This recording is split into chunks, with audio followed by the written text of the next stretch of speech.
বাকুতে অনুষ্ঠিত COP29 জলবায়ু সম্মেলনে যোগদান শেষে দেশে ফিরেছেন প্রধান উপদেষ্টা ডক্টর মোহাম্মদ ইউনূস। গত বৃহস্পতিবার সন্ধ্যায় দেশে ফিরেছেন তিনি।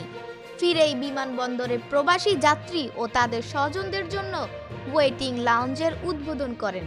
আবুল কালাম আজাদ মজুমদার বলেন, বিমান বাংলাদেশ এয়ারলাইন্সের একটি ফ্লাইট প্রধান উপদেষ্টা ও তার সফর সঙ্গীদের নিয়ে রাত ৮টার দিকে হযরত শাহজালাল আন্তর্জাতিক বিমানবন্দরে পৌঁছে ডক্টর মোহাম্মদ ইউনূস COP29 জলবায়ু সম্মেলনে যোগ দিতে গত সোমবার সকালে আজারবাইজানের উদ্দেশ্যে ঢাকা ছাড়েন।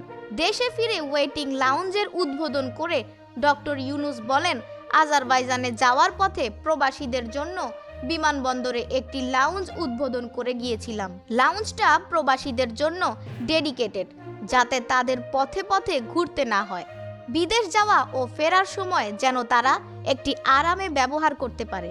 প্রবাসীর স্বজনদের জন্য ওয়েটিং লাউঞ্জ উদ্বোধন করা হলো ও স্বস্তিদায়ক করা যায় সেজন্য প্রবাসীদের স্বজনদের মতামত ও পরামর্শ দেওয়ার আহ্বান জানান। বিমানবন্দরের মাল্টি লেভেল কার পার্কিং এলাকার দ্বিতীয় তলায় এ প্রশস্ত ও আরামদায়ক ওয়েটিং লাউঞ্জের ব্যবস্থা করা হয়েছে। নতুন লাউঞ্জটিতে নির্ধারিত অপেক্ষা কক্ষ, বেবি কেয়ার কক্ষ, নারী পুরুষের জন্য নামাজের স্থান এবং সুলভ মূল্যে ক্যাফেটেরিয়ার ব্যবস্থা করা হয়েছে। এই উদ্যোগ সব প্রবাসী নাগরিক ও তাদের পরিবারের সদস্যদের জন্য নিবেদিত।